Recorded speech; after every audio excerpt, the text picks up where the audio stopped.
ya. Kita sapa dulu nih. Malam Mas Pinko.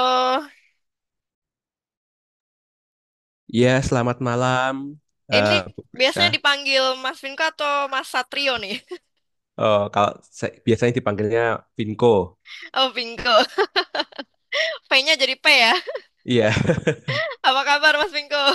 ya baik-baik juga, Bu Priska. Ini live dari Semarang. Iya, ini dari Semarang ya. Wah, luar biasa. Selamat malam juga ya untuk teman-teman yang sudah hadir di sini ya. Semoga semua dalam kondisi sehat ya. Lagi musim batuk pilek kayaknya ya. Ini kalau boleh tahu teman-teman yang udah join dari mana aja nih domisilinya ya. Sambil Mince siapin ini dulu, Mas Vinko jadi hostnya dulu sebentar. Banjarmasin hadir, oke siap.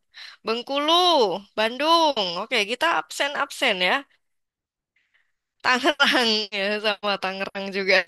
Jabodetabek banyak biasanya nih. Nih kalau Mas Pinko dari Semarang nih, wah ini ada yang dari Semarang atau sekitarnya nggak nih? Bisa meet up offline ya Mas Pinko ya, yang Semarang dan sekitarnya. Oh iya, Oh, boleh-boleh. Langsung main aja ke kantor ya. Kita trading bareng, invest bareng ya. wih, live trading seru Oh kayaknya ya. iya, boleh. Oke, oke. Nah, malam hari ini sebenarnya topiknya seru ya, market update IHSG nih. Sekalian udah tinggal 2024, tinggal berapa bulan nih? 2 bulan lagi ya, nggak berasa. Prediksi IHSG berapa? Tadi udah pada ini belum komen di feed yang Mince Post ya. Nah, malam hari ini akan diulas juga nih oleh Mas Pinko. Teman-teman nanti juga boleh bertanya apapun ya ke Mince maupun ke Mas Pinko. Insya Allah kita 1 jam ke depan ya menemani malam hari teman-teman semuanya ya. Daripada gabut ya, kita belajar aja malam hari ini. Oke. Wah, ini ada dari yang Washington DC. Oh iya, di sana ini ya 12 jam jadi masih masih pagi di sana. Selamat pagi untuk teman-teman yang beda zona waktu ya di luar sana. Keren banget ya sempetin join webinar kali ini. Mas Pinko boleh tes share slide. Oke, boleh. Ini saya coba share screen ya. Bisa apa enggak ini coba.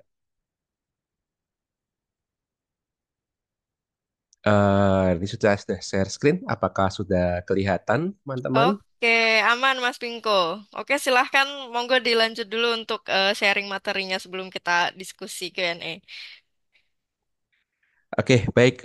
Sebelumnya terima kasih kembali karena saya sudah diberikan kesempatan ya untuk webinar kolaborasi antara Kiwam Sekuritas Indonesia bersama dengan Ngerti Saham. Jadi nama saya Vinko Satya Pekerti. Mungkin ini adalah kenalan dulu ya pertama kali ya, karena biasanya yang membawakan webinar kolab ini adalah dari tim riset ya, dari Mas Aziz, kadang-kadang juga Mas Kair juga. Nah, tapi sekarang saya diberikan kesempatan untuk bawakan materi yang terkait dengan market update ya. Kalau masih ingat mungkin beberapa waktu yang lalu kita kolaborasi itu terkait dengan Outlook kuartal 4 2024 ya kalau nggak salah ya. Nah, sekarang kita tuh mau market update, mungkin nanti di sini fokusnya adalah bagaimana sih kondisi global ya terkait dengan sepanjang bulan Oktober atau mungkin akhir-akhir ini ya. Terus kemudian akan ada pembahasan-pembahasan yang terkait dengan agenda-agenda yang akan terjadi pada minggu pertama bulan November 2024 nanti. Ya, kemudian terus saja tidak lengkap juga kalau misalnya kita tidak memberikan berbagai macam insight ya kira-kira nanti secara fundamental beberapa saham di beberapa industri itu nanti kira-kira rekomendasinya untuk 3 bulan ke depan, 6 bulan ke depan itu seperti apa. Ya, jadi untuk tema besarnya di sini adalah election momentum ya, karena di sini kita itu sedang diapit ya oleh dua peristiwa sejarah, yaitu pada minggu kemarin kita sudah mengalami pergantian pemerintahan ya, dari pemerintahan Bapak Joko Widodo ke pemerintahan Pak Prabowo Subianto. Ya, ini akan kita bahas beberapa dan minggu depan ya atau lebih tepatnya sekitar tanggal 7 ya, tanggal 7 nanti. Oh sorry, tanggal 5 ya, tanggal 5 November itu akan ada pemilu presiden dari Amerika Serikat. Nah, ini kita juga akan bahas gimana sih ya perbedaannya antara dua kandidat dan kira-kira nanti dampaknya seperti apa ya untuk Amerika dan juga untuk pasar saham kita. Oke, ya. Jadi kalau kita melihat secara performance dari pasar saham Amerika sendiri, kalau pasar saham Amerika itu biasanya itu kita pasti akan ngomongin tiga indeks ya, yaitu DJI, ya, S&P dan Nasdaq ya. Nah, tapi kalau kita lihat di sini ya, mungkin kita akan fokus ke bulan Oktobernya aja ya, sekitar sini. Kalau kita fokus lihat pergerakannya, itu indeks pasar Dow Jones Industrial, ya sesuai dengan namanya adalah industrial. Jadi ini isinya indeks itu memang mayoritas adalah sektor-sektor industri. Itu cenderung menurun, ya cenderung menurun jika dibandingkan dengan Nasdaq dan juga S&P 500. Ya ini kenapa? Ya karena berbeda dengan DJI, ya S&P dan Nasdaq itu memang sebagian besar ya bobotnya itu di hard carry ya, istilah hard carry oleh sektor-sektor teknologi ya, beberapa saham yang mungkin kita tahu seperti Nvidia, Apple dan lain sebagainya itu, sehingga apapun sentimen negatif yang muncul akhir-akhir ini terkait dengan sikap wait and see dari para investor saham di pasar Amerika itu sedikit agak ini ya, agak tertawarkan, ternetralkan. Makanya kalau kita lihat ini cenderung sideways di sini. Ya, kalau nggak ada sektor teknologi itu kasihan deh istilahnya. Ya. Nah, sedangkan Dow Jones itu ya itu terbawa oleh pesimisme pasar pada sektor perbankan. Makanya Dow Jones-nya turun. Dan tentu saja sebenarnya ini ada satu fenomena yang kita sendiri mungkin mengalaminya, ya, mengalaminya dalam waktu beberapa hari terakhir ini. Jadi hari ini, Senin, Jumat kemarin, Kamis kemarin, mungkin pada notice nggak kalau apa namanya pasar saham kita tuh sudah 3 hari ini tuh merah, ya. Dan kalau kita lihat hampir semua indeks itu tuh cenderung lebih banyak merahnya ketimbang hijaunya. Itu kenapa? Ya karena ini adalah masa-masa rilis laporan kuartal 3 2024. Jadi baik di pasar Amerika juga masih wait and see gara-gara ini sebenarnya bakalan sesuai ekspektasi analis apa enggak sih itu. Nah, kita juga sama di sini ya. Jadi institusi-institusi investor-investor para big fund pun juga cenderung ya itu akan lebih berhati-hati karena mereka punya ekspektasi para analis ngomong seperti ini kira-kira saham-saham yang menjadi portofolio mereka itu akan memiliki laba bersih sesuai ekspektasi apa tidak, pertumbuhannya apakah sesuai ekspektasi apa tidak, dan seterusnya. Ya, seperti itu. Terus kemudian kalau kita lihat kinerja dari pasar saham Asia ya, kalau pasar saham Asia mungkin ya kita pasti berbicara tentang IHSG dan juga berbicara dengan beberapa indeks saham yang mayor ya di Asia seperti dari China, dari Korea Selatan, dari Jepang ya semacam itu. Dan kalau kita lihat di sini, ini kalau kita fokus ke bulan Oktober ya. Misalnya bulan Oktober di sini awalnya kalau kita lihat kecenderungan dari mereka itu sebagian besar itu trennya turun sepanjang bulan Oktober 2024 ini. Ya, jadi itu juga sama ya sebenarnya karena investor masih melakukan wait and see terhadap pasar Asia, terutama karena kalau kita masih ingat ya bahwa awal bulan Oktober dan juga sebenarnya akhir bulan September sebenarnya ya, akhir bulan September sampai bulan Oktober kita kan sedang dikejutkan ya, sedang dikejutkan dengan adanya wacana paket stimulus yang akan dilakukan oleh China ya di Bank Sentral Cina. Tapi dalam perjalanannya sepanjang bulan Oktober ini itu para analis dan para ekonom itu juga mulai meragukan dalam artian itu apakah paket yang kedua, ya, paket yang kedua dan seterusnya itu tuh beneran ada atau enggak ya, beneran ada atau enggak. Itu satu. Yang kedua, kalau perlu beneran ada, kenapa jumlahnya tidak kunjung bisa kita ketahui? Itu yang kedua. Dan yang ketiga adalah di tengah wacana stimulus-stimulus yang akan digelontorkan oleh Bank Sentral Cina, muncul juga keraguan dalam artian muncul suara-suara di sepanjang bulan Oktober ini bahwa kemungkinan upaya stimulus ini itu upaya yang sedikit bisa dibilang desperate ya, karena kita tahu sendiri bahwa Cina berusaha untuk bisa mengangkat pertumbuhan ekonominya paling nggak selama setahun ke depan, makanya memberikan stimulus-stimulus yang bisa menggait orang-orang untuk masuk ke pasar modal dan juga termasuk ke pasar realnya seperti itu.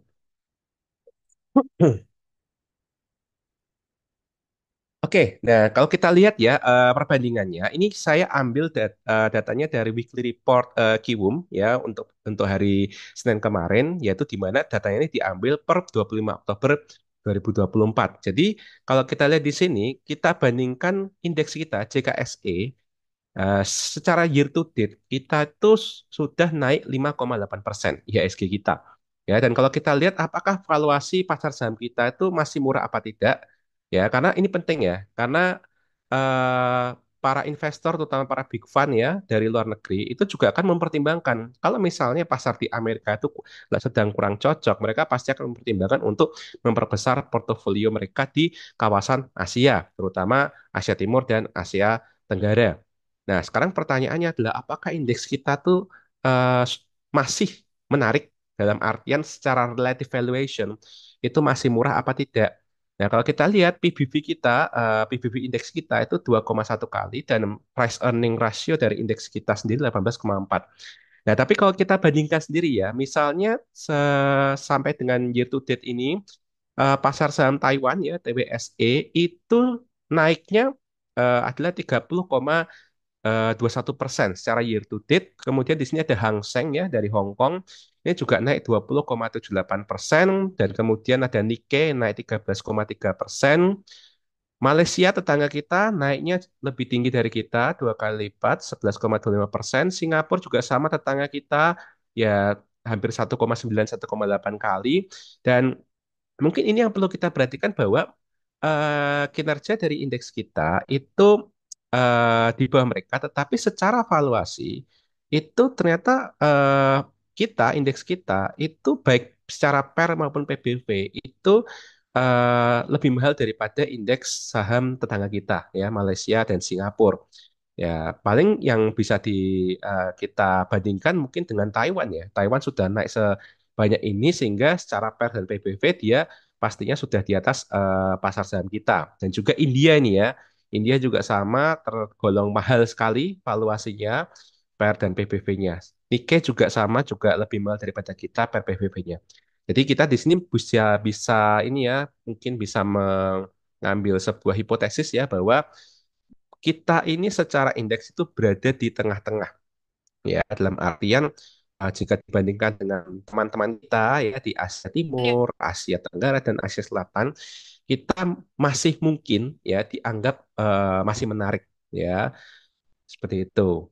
Ya, dan ini juga sama kalau kita bandingkan sepanjang 1 minggu terakhir ya, maksudnya 25 Oktober ditarik seminggu ke belakang, indeks kita itu turun 0,84 persen ya, dan kalau kita lihat memang hampir semua indeks di Asia itu tuh turun.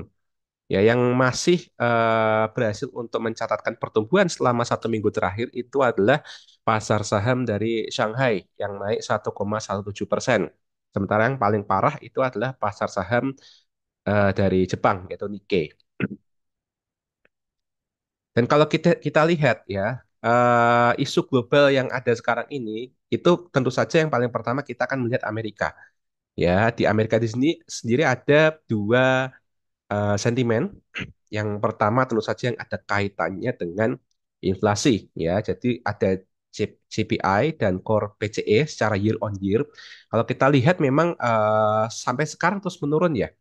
Kalau kita lihat CPI-nya sekarang per September ya itu 2,4% secara year on year, di mana bulan sebelumnya itu 2,5% ya.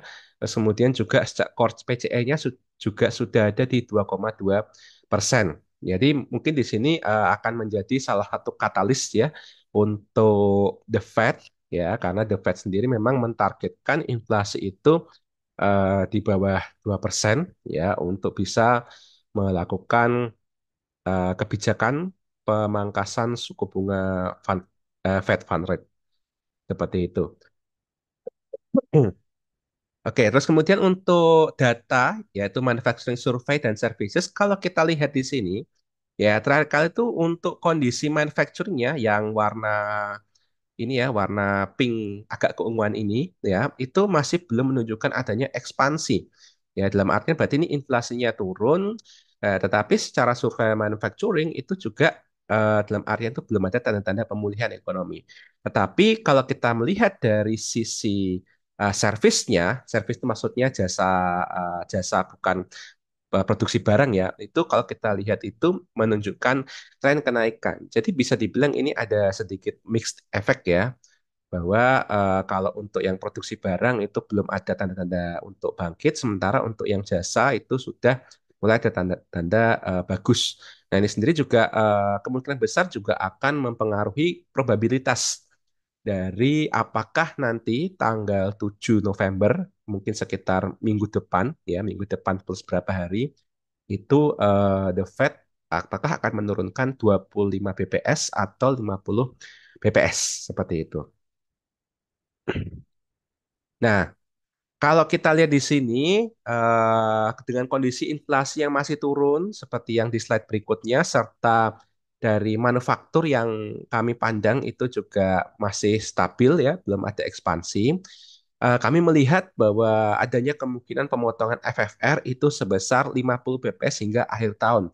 Jadi kami memproyeksikan bahwa nanti FFR sampai dengan Desember 2024 itu masih mungkin untuk bisa turun di kisaran 4,5%.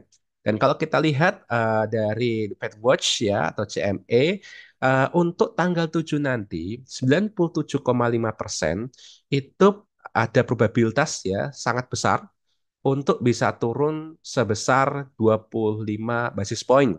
Jadi di angka 4,5 sampai 4,75%.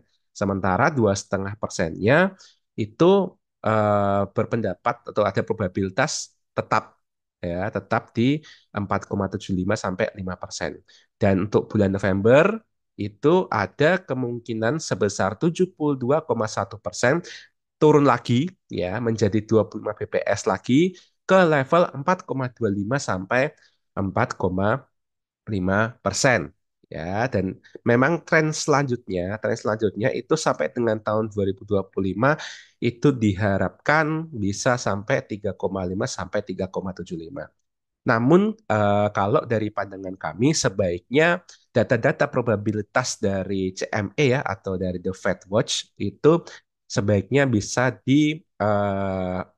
ditinjau ulang ya mungkin dalam waktu beberapa saat mungkin seminggu atau 2 minggu sebelum tanggalnya ini sendiri akan terjadi supaya lebih mendekati proyeksi yang menjadi nyata.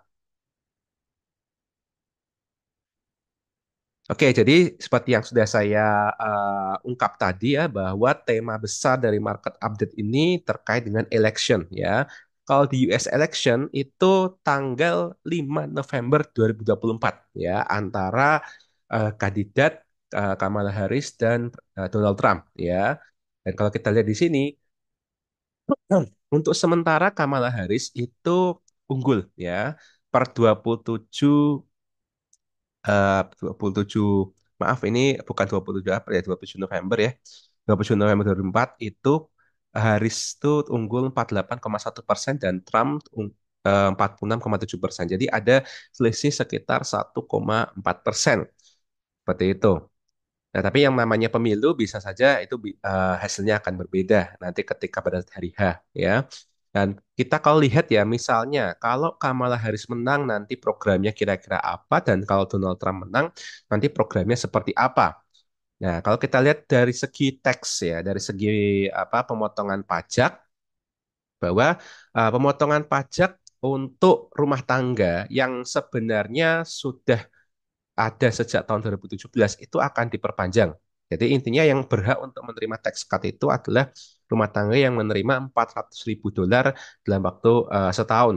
Sementara untuk Donald Trump ya itu eh, berencana ya juga sama ya untuk memperpanjangnya ya tetapi memperpanjangnya itu tidak dalam artian tidak dalam waktu yang ditentukan gitu. Jadi mungkin dia Donald Trump itu lebih bisa dibilang pro ya, pro dalam artian kebijakan teks yang bisa mendorong adanya konsumsi ya. Terus kemudian eh, kalau Kamala Harris itu berencana untuk menaikkan corporate tax rate atau pajak penghasilan untuk usaha da- dari 21% menjadi 28%. Sementara Donald Trump itu berencana untuk menurunkan pajak korporat dari 15%, dari 21% ke 15%, tapi khusus untuk pabrik ya, pabrik-pabrik domestik. Dari sini kita bisa lihat perbandingannya bahwa Donald Trump itu lebih pro bisnis. Ya, terus kemudian Kamala Harris itu berencana untuk mensupport ya keunggulan Amerika dalam hal semikonduktor, kemudian energi bersih dan artificial intelligence. Sementara untuk Donald Trump sendiri itu lebih berfokus ya, istilahnya kalau Kamala Harris itu berfokus memperkuat industri dalam negeri, kalau Donald Trump itu fokusnya adalah mencegah yang ada dari luar. Makanya di sini ada pengenaan tarif ya, tarif untuk impor-impor Amerika Serikat seperti itu. Ya, terus kemudian kalau Kamala Harris itu berbicara bahwa tidak akan bertoleransi adanya praktek perdagangan yang tidak sehat, entah itu dari Cina ataupun dari kompetitor-kompetitor lainnya. Jadi di sini dia tidak men-setting ya, men-setting bentuk kuantitatif, sementara kalau Trump itu langsung mengajukan bentuk kuantitatifnya yaitu 60% tarif ya untuk semua impor dari Cina ya. Dan ini sendiri juga sudah menjadi ini ya, kalau misalnya nanti Donald Trump itu yang menang, nanti memang kemungkinan besar kita akan menghadapi perang dagang Amerika versus China jilid 2 ya. Karena sebelum COVID kita kan pernah ya mengalami perang dagang itu. Dan tentu saja yang namanya perang dagang itu juga akan berpengaruh terhadap peta perbisnisan secara global ya. Contohnya misalnya karena ada ancaman seperti ini sampai sekarang pun Cina sekarang mengalihkan investasinya ke Meksiko. Jadi Meksiko dibikin seperti New China seolah-olah. Ya untuk apa? Ya karena kalau mobilnya sendiri nggak bisa dimasukkan langsung dengan cara ekspor langsung ke Amerika, ya bagaimana kalau kita bikin mobilnya, mobil-mobil listriknya di Meksiko, nanti Meksiko yang mengekspor ke Amerika seperti itu. Cuma sepertinya langkah ini sudah agak ketahuan dan mungkin ada makanya Donald Trump mengeluarkan hal ini. Nah, mungkin nanti Cina akan muter otak lagi, ya enaknya nih aku produksi mobil listrik itu bakal didamping kemana? Ya, kira-kira mungkin sudah ini ya sudah dapat gambaran nanti didampingnya kemana ya gitu, seperti itu. Jadi eh, kemungkinan besar tahun depan ya mungkin ada semacam tren baru ya, tren baru atau hype baru di industri otomotif di Indonesia. Namun ini masih spekulasi, hanya pandangan saya pribadi. Tapi kita mungkin bisa bersiap-siap ya kalau ternyata nanti yang menang adalah Donald Trump. Karena Donald Trump yang tenang, kemungkinan nanti Cina itu akan mendamping mobil listriknya kemana. Dan kemungkinan besar juga nanti kalau Donald Trump yang menang, kemungkinan nanti dalam proxy war-nya dengan Cina itu bisa ada relasi dengan India. Jadi mungkin kita untuk tahun depan, ini masih sekedar spekulasi saya pribadi, kita mulai bisa memperhatikan emiten-emiten di Indonesia yang punya relasi dagang dengan Cina dan juga dengan India. Ya, karena kita masih meraba-raba kira-kira nanti tahun depan kalau Donald Trump yang menang, itu yang emiten mana yang diuntungkan dan emiten mana yang dirugikan kaitannya dengan ekspor impor terhadap masing-masing negara Asia tersebut. Ya, itu makanya kalau Donald Trump yang menang itu mungkin pemikirannya akan sedikit lebih apa ya, lebih agak kompleks nanti kita ya. Oke, terus kemudian ini untuk Kamala Harris itu dia juga mendorong adanya larangan ya. Jadi ini seperti kayak larangan dari pemerintah federal untuk terjadinya harga-harga makanan ya dan grocery itu grocery itu seperti sayur mayur ya, makanan dan sayur mayur itu untuk naik. Jadi istilahnya mungkin menahan agar harga-harga makanan itu tidak naik. Nah, ini masih kita masih belum sepenuhnya memahami apa maksud dari kalimat yang diungkapkan oleh pihak Kamala Harris, tetapi Kalau misalnya ini sama dengan istilah yang disebut sebagai pembekuan harga yang pernah dilakukan oleh Amerika Serikat juga tahun 1971 sampai tahun 1974, sebenarnya ini agak ini ya bisa dibilang itu menyimpan sebuah bahaya karena eksperimen Amerika pada saat itu gagal ya karena harga itu nggak bisa dikendaliin ya meskipun nggak boleh naik harus dipasang cap di sini tapi ujung-ujungnya malah yang terjadi malah inflasi tinggi kembali terjadi. Nah di sini mungkin ada kekhawatiran bahwa yang dimaksud mungkin jangan-jangan sama dengan itu tapi kita sendiri masih tidak tahu apakah nanti efeknya akan berakibat negatif terhadap inflasi Amerika kelak kalau beliau yang terpilih ya kita masih sekedar berspekulasi apa maksud dari beliau. Untuk Donald Trump sendiri ya, daripada fokus kepada program yang terkait dengan makanan dan sayur mayur, Donald Trump sendiri fokus kepada housing ya, housing. Dia berencana untuk melakukan engineering ya, di mana biaya-biaya untuk pengadaan housing atau perumahan itu akan diturunkan. Caranya bagaimana? Yaitu dengan memangkas regulasi-regulasi yang agak berbelit-belit dan merugikan, dan juga membuka sebagian dari lahan milik federal ya atau lahan negara untuk konstruksi rumah baru. Ya itu jadi fokus pemerintah Donald Trump itu akan lebih fokus ke perumahan dibanding dengan makanan ataupun harga sayur mayur.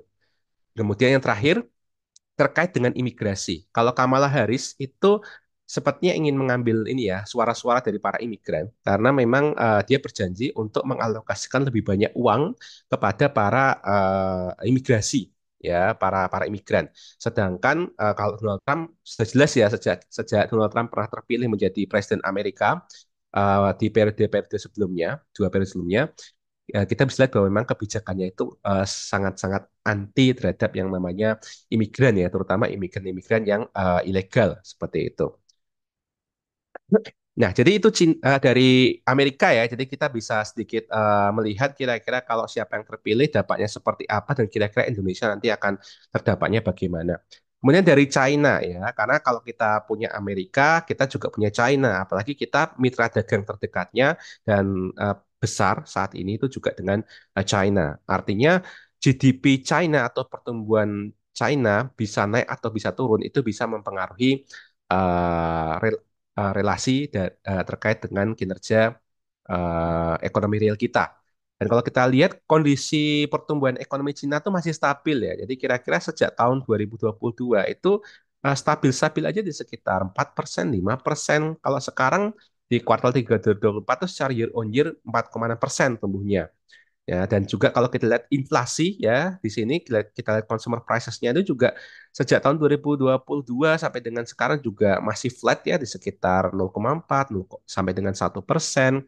Ya, dan PPI cenderung turun mengindikasikan adanya penurunan daya beli. Jadi kalau mungkin kita bisa sedikit memandang ya mungkin kondisinya China itu sedikit mirip-mirip lah dengan kita. Ya, di mana GDP ya stabil-stabil aja di situ aja kemudian tapi kita cenderung ada deflasi ya. Nah, tapi di sisi lain itu harga rumah serta penjualan residen juga masih cenderung turun.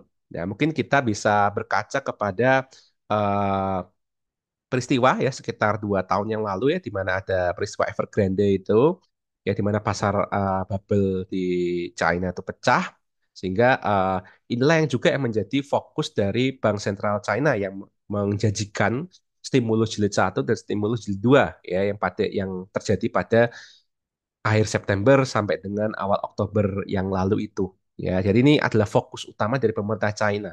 Ya, harapannya adalah dengan bangkitnya sektor properti di China, itu GDP-nya juga bisa naik. Dan kalau misalnya sektor properti China itu juga bisa bangkit, berarti kan manufakturnya juga akan bangkit. Kalau manufakturnya bangkit, berarti dia butuh energi, dia butuh bahan baku. Nah, kira-kira energinya dan bahan bakunya dia dapat dari mana? Salah satunya dari Indonesia, ya. Jadi meskipun dia sudah punya pembangkit listrik tenaga energi yang bersih dan terbarukan, tapi tetap saja kalau kita melihat data-data terakhir itu import energi terutama coal, entah itu coal yang bersifat thermal maupun yang bersifat kokas itu malah semakin naik. Jadi Seperti itu. Dia punya cadangan di gurun gurun pasir, tetapi dia tidak mau ngambil cadangan itu karena istilahnya merasa lebih baik impor aja. Seperti itu. Ya, jadi itu salah satunya yang mungkin bisa menguntungkan beberapa jenis emiten yang ada di Indonesia. Dan tentu saja bahan baku ya, terutama bahan baku yang untuk industri.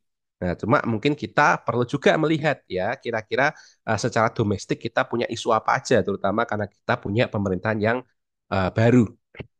Nah, kalau kita lihat secara domestik ya, kita kalau ngomongin tentang makro domestik kita, tentu saja kita ngomongin tentang tiga hal ya. Yang pertama tentu saja adalah inflasinya bagaimana, kemudian suku bunganya bagaimana, dan nilai tukar kita bagaimana ya.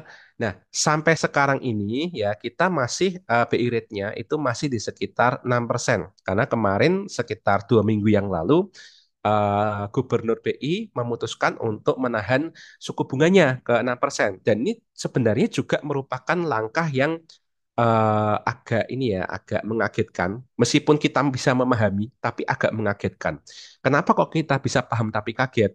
Ya, karena pada saat pada saat sebelum keputusan itu dibuat, rupiah itu sudah mulai apa namanya cenderung untuk kembali melemah. Dulu kan di awal-awal Oktober kan sampai sempat di 15.100-an gitu ya. Tapi kemudian seiring berjalannya waktu mendekati tanggal 15 itu ya itu rupiah melemah. Nah, mulai menembus ke 15.400, 15.500. Nah, ini kemungkinan besar adanya tekanan ya dari rupiah yang terus melemah sehingga Gubernur BI dan rapat Dewan Gubernur itu kemungkinan besar itu alasan yang menjadikan mereka akhirnya tidak jadi menurunkan BI rate lagi, tapi tetap di 6%. Seperti itu. Jadi tujuan utamanya BI rate sekarang ini itu adalah menjaga nilai tukar rupiah ya. Jadi meskipun kita masih ada deflasi, deflasi, deflasi terus, tapi ya demi rupiah ya kita terpaksa harus menunggu ya, menunggu momentum penurunan suku bunga. Dan memang jujur memang ini juga bisa dianggap sebagai katalis negatif ya terkait dengan pelemahan beberapa indeks saham yang sangat terkait erat dengan suku bunga. Misalnya indeks perbankan, indeks properti, itu kan termasuk sektor-sektor saham kita yang paling terdampak secara langsung terhadap naikan dan penurunan suku bunga. Sementara indeks-indeks yang lainnya atau sektor saham lainnya itu akan menyusul seperti itu. Ya, jadi mungkin bisa diharapkan sabar dulu ya sampai BI rate sudah berani untuk turun lagi seperti itu. Dan kemudian kita ini ya, sekitar minggu lalu kita sudah mendapati beberapa pidato dari Presiden baru kita, Pak Prabowo Subianto. Ini saya ambil dari Koran Bisnis Indonesia. Jadi ada beberapa poin pidato yang yang fokusnya itu lebih ke arah ekonomi.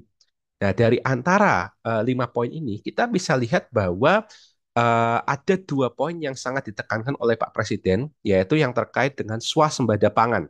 Jadi, salah satu tema utama pemerintahan baru kita ini adalah swasembada pangan. Maksudnya apa? Ya, intinya adalah kita itu paling tidak bisa mencapai ketahanan pangan. Artinya kita tidak akan impor terlalu banyak sehingga tidak membebani keuangan negara. Termasuk juga kita harapkan ya bahwa beberapa kebijakan pemerintah yang terkait dengan usaha swasembada pangan itu bisa menjadi katalis positif untuk beberapa saham yang terkait dengan pangan. Terutama salah satunya mungkin yang masih menjadi bahan perbincangan yang hangat itu terkait dengan makan siang gratis ya, makan siang bergizi gratis. Masih ada banyak spekulasi, ini kira-kira nanti susunya pakai susu apa, susu ikan atau jadinya tetap susu sapi. Susu sapinya jadinya berapa persen yang impor, berapa persen yang dalam negeri, itu masih apa dinamikanya masih berjalan sampai dengan sekarang ini. Ya itu dari segi susu. Kalau dari segi makanan skemanya bagaimana? Ya dan kira-kira kalau makanan kira-kira ini daging ayam, daging sapi ya kemungkinan juga beberapa emiten yang terkait dengan perayaman, persapian itu juga masih ada semacam sentimen wait and see juga.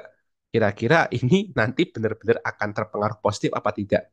Ya, jadi pas awal-awal mungkin terpengaruh, harga sahamnya pada naik semua, tapi karena euforianya sudah selesai, harga saham kembali ke normal, menjadi harga-harga yang wait and see, sehingga kita harapkan memang janji-janji pemerintah ini juga bisa berpengaruh positif terhadap emiten-emiten saham yang mungkin kita sedang pegang sampai sekarang ini, atau mungkin kita tradingkan sampai sekarang ini. Oke, terus kemudian yang kedua ya, itu adalah terkait dengan swasembada energi. Jadi selain swasembada pangan, ternyata pemerintahan baru kita ini itu juga akan fokus ke swasembada energi. Nah, seperti yang kita tahu, energi kalau di Indonesia ya, energi kalau di Indonesia itu pasti kita akan bicara tentang minyak, gas, batu bara, dan kemudian sumber-sumber energi yang bersih dan terbarukan, ya seperti geotermal, angin, kemudian air dan lain sebagainya seperti itu. Ya, jadi di sini mungkin karena kita melihat ya Bapak Prabowo Subianto ini kan dari militer ya, dan orang militer pada umumnya tahu bahwa dalam berbagai konflik kenegaraan, dalam seni tawar-menawar dengan negara-negara tetangga, ya, itu mau nggak mau juga ada dua hal, ya. Apakah ketahanan pangan itu ada dan ketahanan energi itu apa? Ya, ini saya mungkin ingin mengquote perkataan dari ex direktur BEI Pak Tito yang apa sempat berbicara juga dengan Pak Profesor Nal Kasali bahwa siapa yang menguasai pangan dia akan menguasai rakyat, siapa yang menguasai energi dia yang akan menguasai kontinen. Saya pikir Pak Prabowo itu termasuk presiden yang menghidupi ya semangat dari kata-kata bijak seperti itu. Ya, nanti bisa dicek sendiri ya di YouTube itu ada itu rekamannya. Silakan itu ada beneran itu. Ya, terus kemudian hilirisasi. Jadi apapun program yang ada di pemerintahan Pak Jokowi kemarin yang terkait hilirisasi semua komoditas kita, ya bisa itu nikel, ya tembaga atau batu bara dan lain sebagainya itu akan dimaksimalkan. Ya, terutama kalau sekarang ini isu yang paling seksi ya itu adalah yang terkait dengan biodiesel ya, terutama yang B35 dan B40. Ya, kalau nggak salah yang paling siap itu sekarang ini adalah B35. Mungkin saya akan coba cek lagi ya. Tapi intinya biodiesel. Nah, kalau biodiesel berarti akan terkait dengan sektor ini ya, sektor CPO ya, CPO terutama yang memang sudah memiliki eh, kesiapan ya terkait dengan proyek-proyek biodiesel. Karena tidak semua emiten saham yang terkait dengan CPO itu memang memiliki strategi bisnis untuk memanfaatkan program pemerintah biodiesel seperti itu. Ya, oke. Jadi kira-kira itu gambarannya. Dan kalau kita lihat secara sektoral indeks performance ya, kita di sini eh, sektor industri teknologi ya itu memimpin selama 1 minggu terakhir, artinya mendapatkan apa sentimen baru ya. Sementara eh, 4 indeks positif, sementara yang sisanya itu negatif ya. Dan negatif ini yang paling terpukulnya adalah sektor infrastruktur, healthcare, property real estate, dan basic material. Ya, jadi kalau kita lihat ya secara sejarahnya bahwa awal Oktober sampai dengan pertengahan Oktober itu memang properti dan real estate itu naiknya signifikan, tapi kemudian menjelang akhir Oktober ini, ya, 1 minggu terakhir ini, itu properti dan real estate itu berganti menjadi indeks yang paling eh, minus ya, salah satu yang paling minus. Ya, dan ini bisa kita lihat juga kalau secara year to date sebenarnya indeks energi ya itu merupakan salah satu indeks yang paling sukses tahun ini karena indeks energi ini year to date-nya itu adalah sekitar 31,29%, kemudian disusul oleh properti dan real estate 15,74%. Ya, jadi kita bisa lihat seperti ini ya energi dan properti real estate terutama kalau kita melihat memang sejak terpilih menang dalam pemilu, Bapak Prabowo selalu mencanangkan terkait dengan pembangunan-pembangunan rumah-rumah yang sangat masif ya, dan juga ada kabar juga adanya apa namanya kebijakan perpanjangan insentif sampai dengan akhir tahun 2024 ini seperti itu. Dan kalau kita lihat historical JCI ya, dalam artian kita lihat seasonality-nya, kalau kita lihat secara tahunan ya, tahunan dalam artian kita perbandingkan ya pemilihan Presiden SBY sampai dengan pemilihan Presiden Jokowi, ya, kita bisa lihat bahwa pergerakan ISG itu cenderung positif pada tahun-tahun awal terpilihnya presiden yang baru. Ya, walaupun kalau kita bisa lihat di sini bahwa periode pemilihan Presiden SBY, IHSG itu memiliki return yang lebih baik. Seperti Udah itu. duduk belakang ya.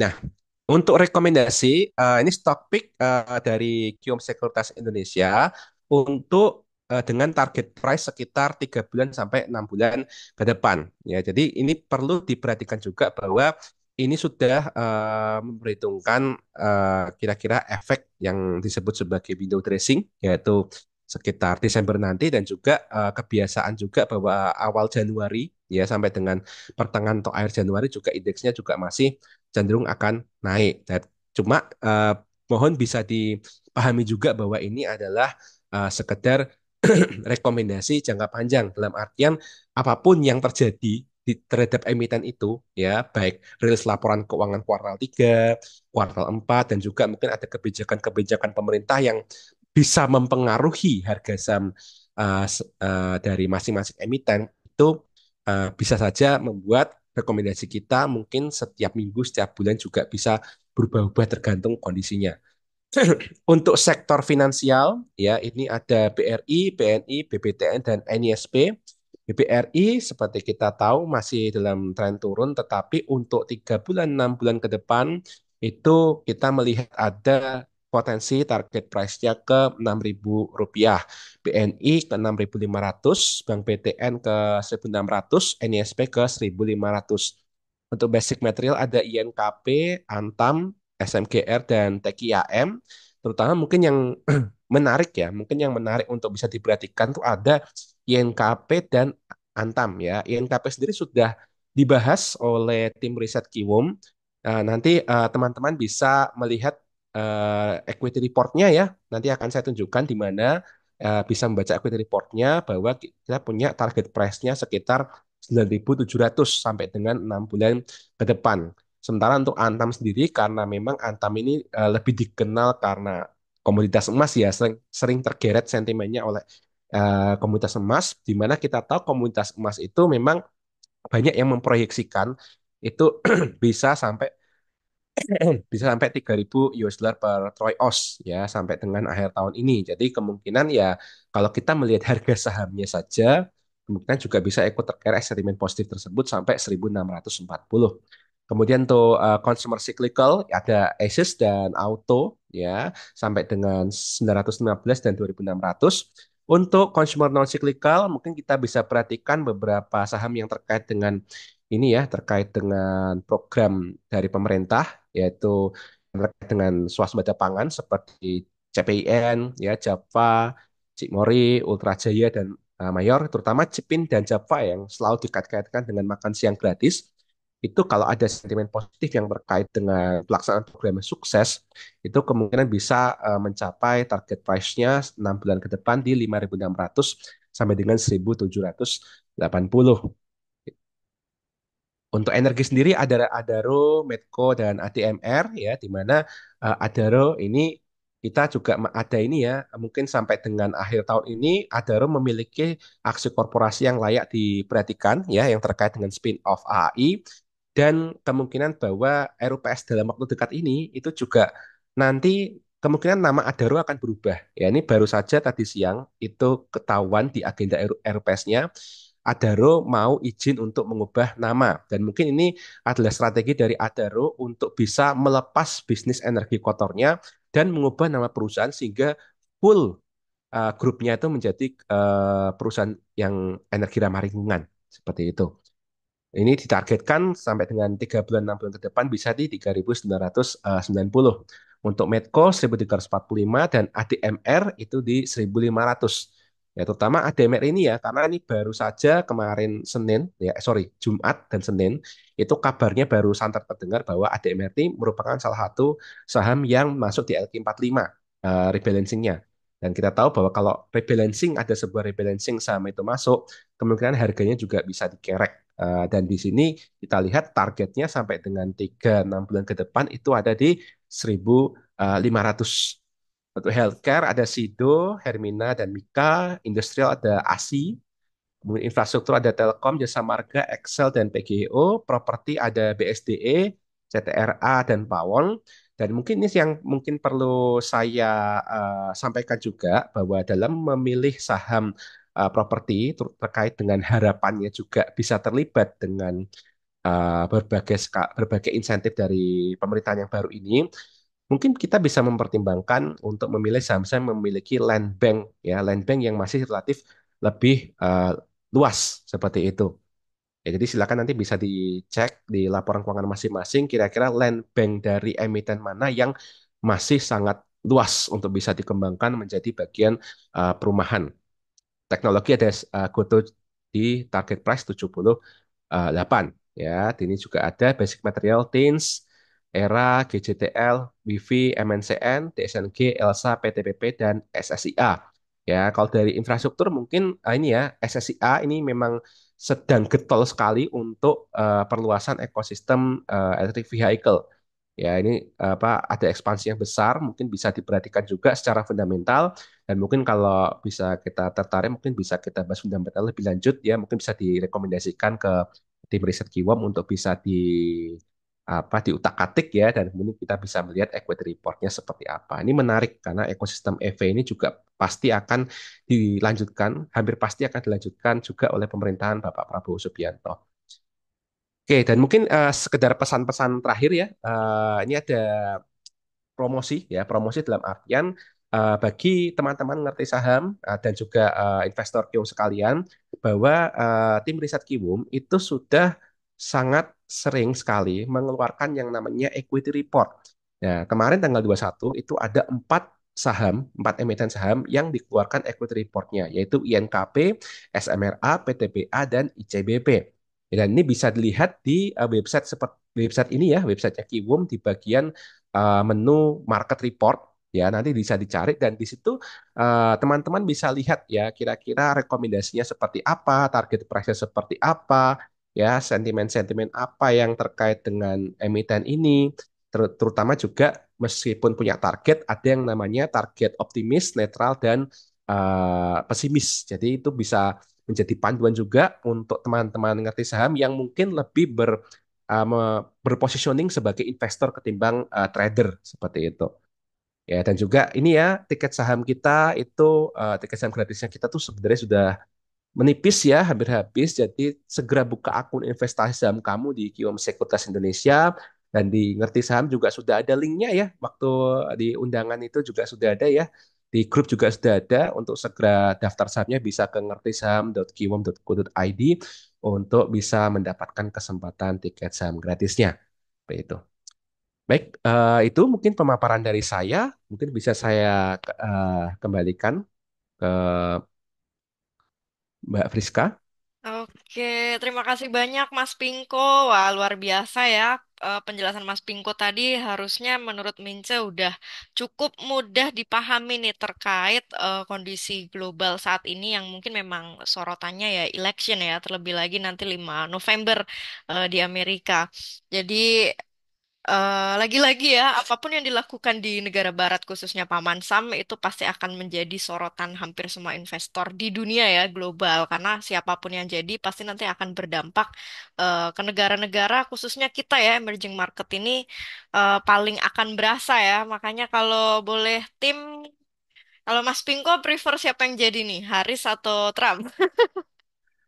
Wah, ini susah ini karena dua-duanya punya pro Iya ya. kontranya, ya.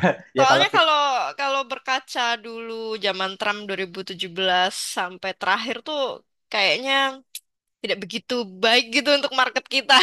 Ya, semoga lah nanti siapapun yang jadi market kita tetap semakin bisa independen ya, walaupun pasti akan terdampak ya. Oke, kita masuk ke sesi paling seru ya, diskusi Q&A beberapa yang sudah masuk di kolom chat. Teman-teman yang pengen bertanya masih bisa ya, tulis aja di kolom chat nanti Mince coba bacakan dan kita diskusikan. Ya, yang pertama ini ada pertanyaan mungkin eh, dari Mas Eka Nata nih. Aku coba pilih satu. Terkait program swasembada energi, apakah 2025 jadi optimisme emiten-emiten yang terkait, Mas Pinko? Oh iya, jadi untuk swasembada energi ini ya kita mungkin bisa berharap ya, berharap bahwa Pak Presiden dan jajaran-jajaran kementerian terkait itu bisa memberikan kebijakan-kebijakan yang positif.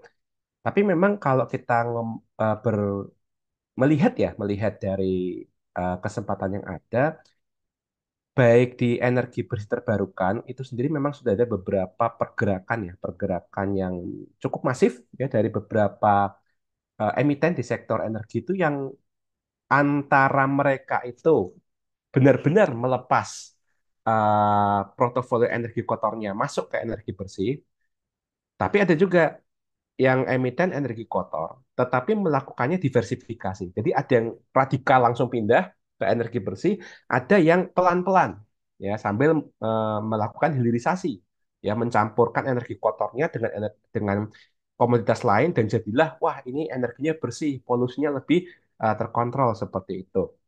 Nah, saya harap sih mungkin untuk ini ya, kalau untuk energi bersih, saya pikir perusahaan-perusahaan tersebut itu tidak akan mengalami kesulitan yang berarti kalau kita berbicara terkait dengan pendanaan. Ya, bisnis itu kan butuh pendanaan.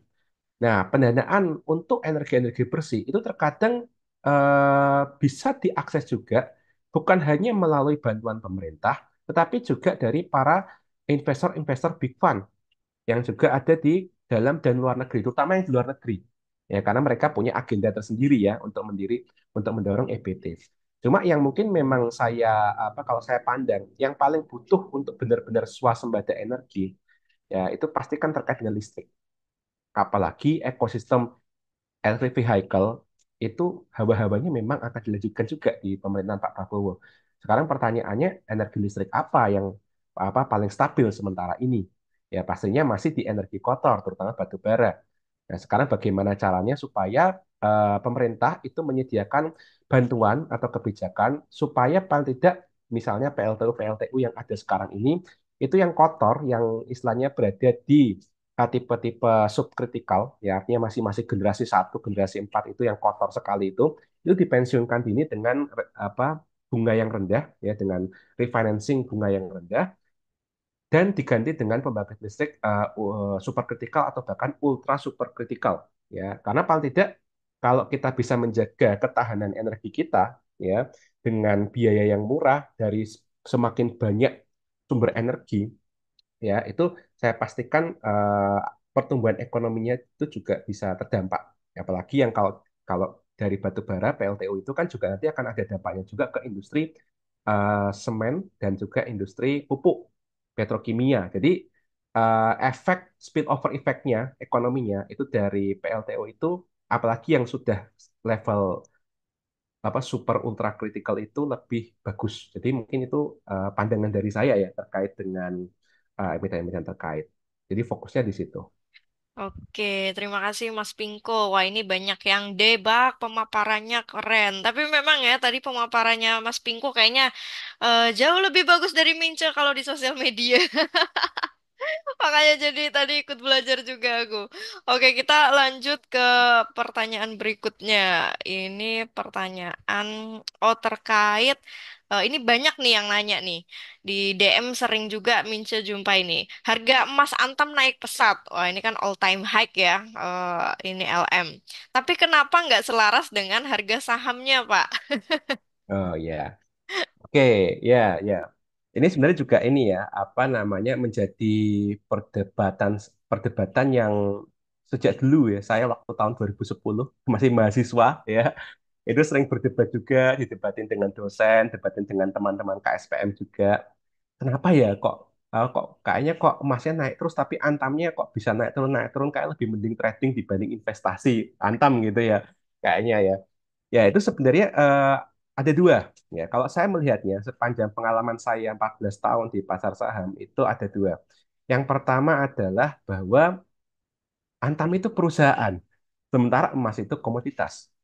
Dalam artian, sebanyak apapun perusahaan memproduksi emas, menjual emas, tapi jika tidak dibarengi dengan good corporate governance di dalam manajemen perusahaannya, dan juga tidak dibarengi dengan efisiensi biaya produksi, maka penjualan yang besar itu juga akan tergerus menjadi laba yang mediocre saja, biasa-biasa saja. Itu alasan yang pertama, itu dari sudut pandang akuntansi. Alasan yang kedua, itu kalau kita lihat pemaparan dari perusahaan Antam sendiri, Antam itu sebenarnya meskipun orang selalu mengkaitkan dengan emas, Antam itu tuh nggak emas loh itunya produknya. Antam itu malah lebih ke arah tembaga, ya tembaga, perunggu dan nikel ketimbang emas. Nah, kalau emas itu seingat saya, mohon maaf kalau saya salah, seingat saya kalau ngomongin emas itu harusnya malah MDKA. MDKA itu yang termasuk memproduksi emas lebih banyak dan punya cadangan emas lebih banyak daripada Antam. Ya, kalau ngomongin cadangan emas ya harusnya mungkin kita ngomongin juga terkait dengan Freeport juga, tapi Freeport kan tidak IPO seperti itu. Makanya dari dua alasan itulah yang selama 14 tahun saya di bursa saham itu dua alasan itu yang paling masuk akal ya. Mungkin yang alasan kedua mungkin nggak banyak orang ini ya tahu ya. Karena makanya saya sarankan sebagai investor mohon mohon sangat ya baca laporan keuangan ya, baca laporan tahunan, datang ke Pubex supaya Anda tahu ya saham apa yang Anda beli seperti itu. Ya, intinya memang harus back to fundamental ya. Karena pada ujung-ujungnya ya, ternyata kita satu angkatan ya, Mas Pinko ya, angkatan lahir sebagai investor maksudnya 2010 dulu zaman ISG berapa tuh 3.000 ya kalau nggak salah ya. 3.000 ya, tiga 3.000 ribu 2000 ya, 3.000. 3.000 ya, sekarang udah 7.000 something, luar biasa. Ya balik lagi teman-teman ya, tetap harus double check apapun itu sahamnya ya, jangan sampai FOMO karena fundamental itu yang paling penting. Walaupun kita memang trading juga, tapi ya semua orang akan fundamental pada waktunya ya. Itu yang yang Mincu pelajari selama ini ya bareng Mas Pinko yang ternyata kami satu angkatan di market. Oke, kita lanjut ke pertanyaan berikutnya. Ini sebentar, tadi aku pilihkan. Oh, ada yang bertanya, kenapa saham PANI bisa naik terus-menerus? Bagaimana sih cara screening untuk menemukan saham yang naik banyak seperti PANI?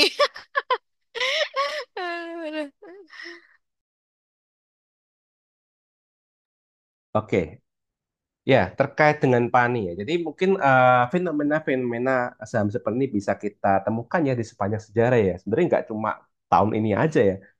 Ya, sepanjang saya ada di pasar saham sejak tahun 2010 itu ada aja ya kasus di mana ini saham ini tiba-tiba kok naik banyak sementara yang katanya berfundamental baik, berprospek baik itu kok jalannya kayak siput ya. Walaupun ya saya merasa aneh juga loh bisa 10%, 16% CAGR kok dibilang siput gitu loh. Ya, tapi ya orang pasti penasaran alasannya kenapa sih?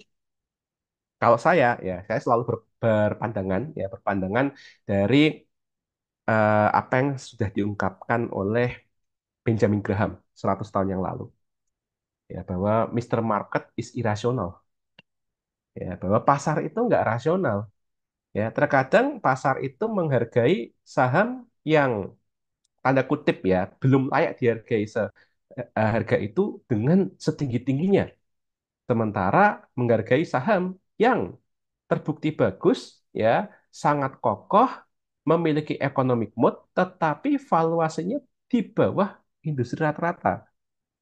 Ya, Mr. Market is rational. Apalagi Indonesia, kalau kita melihat berdasarkan teori efficient market hypothesis, Indonesia sampai sekarang itu adalah bentuk pasar yang lemah. Berbeda dengan Amerika, Eropa, yang pasar sahamnya itu sudah berbentuk efisiensi kuat.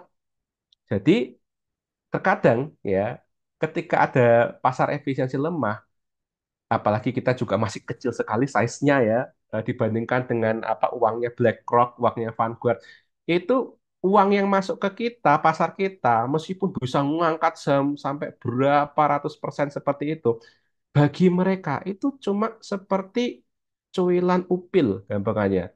Ya, itu sedikit melebih-lebihkan ya. Cuma paling nggak ngerti ya gambarannya bagaimana kecilnya pasar kita. Kalau dibandingkan dengan uang-uang yang sebenarnya siap masuk ke pasar kita. Ya, cuma fundamental kita belum ada. Ya, jadi makanya teman-teman jangan bingung ya kalau sepanjang hidup teman-teman sampai dengan 20 tahun kemudian, 30 tahun kemudian pasti akan selalu ada cerita-cerita kayak gini ya. Cuma beda generasi aja ya. Selama pasar saham Indonesia masih efisiensinya lemah, cerita-cerita seperti itu pasti akan selalu berulang-ulang seperti itu. Nah, untuk screeningnya gimana yang bisa menemukan saham yang bisa naik banyak seperti Pani? Ya, yang pertama adalah Pani itu sendiri kan sebenarnya nggak gitu-gitu jelek kan sebenarnya gitu loh. Cuma kan memang dia yang dapat giliran apresiasi yang tinggi. Jadi bagi saya ya fokus aja kembali ke fundamental dan valuasinya. Dan setelah itu sabar menanti. Ya, seperti itu. Oke, jadi sama aja kayak dari masa ke masa ada aja yang happeningnya apa gitu ya. Karena memang ya begitu ya di Bursa Efek Indonesia. eh, Tiap masa pasti ada, benar kata Mas Pingke bilang ya, Mas Pingke bilang apapun itu sekarang mungkin lagi Pani dan yang lainnya. Dulu era-era kita banyak lah ya zaman-zaman itu yang sekarang juga sudah tidak ada kabarnya. Jadi ya nggak usah kaget ya dengan saham-saham yang mungkin naiknya drastis seperti itu. Dan kita ya tidak ada yang bisa memastikan juga ya, maksudnya bisa make sure saham A, B, C pasti akan nantinya next money gitu. Nggak bisa sih kayaknya ya, bisa sampai aku 100% yakin gitu, susah ya. Tapi kalau bicara Mister Market ya udah angkat tangan kayaknya aku. Oke, Mas Pinko, kita lanjut ke pertanyaan berikutnya. Sebentar aku pilihkan. Bentar mana ya tadi ya?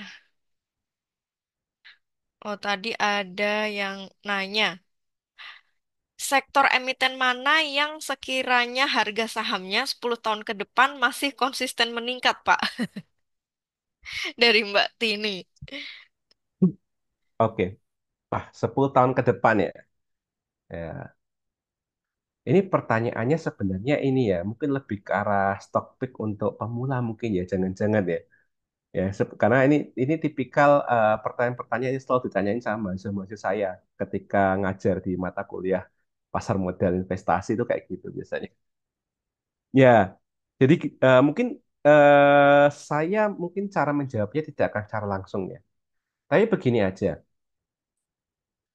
selama Indonesia itu masih belum bisa jadi negara maju, ya, maka Indonesia itu akan membutuhkan banyak sekali bisnis ya yang bisa ekspansif. Bisnisnya bisa ekspansif. Sekarang pertanyaannya, bisnis bisa ekspansif, duitnya dari mana? Ya, kan satu pasti dari kantong sendiri, ya kan? Yang kedua dari utang. Sekarang pertanyaannya, perusahaan itu ngutang kemana?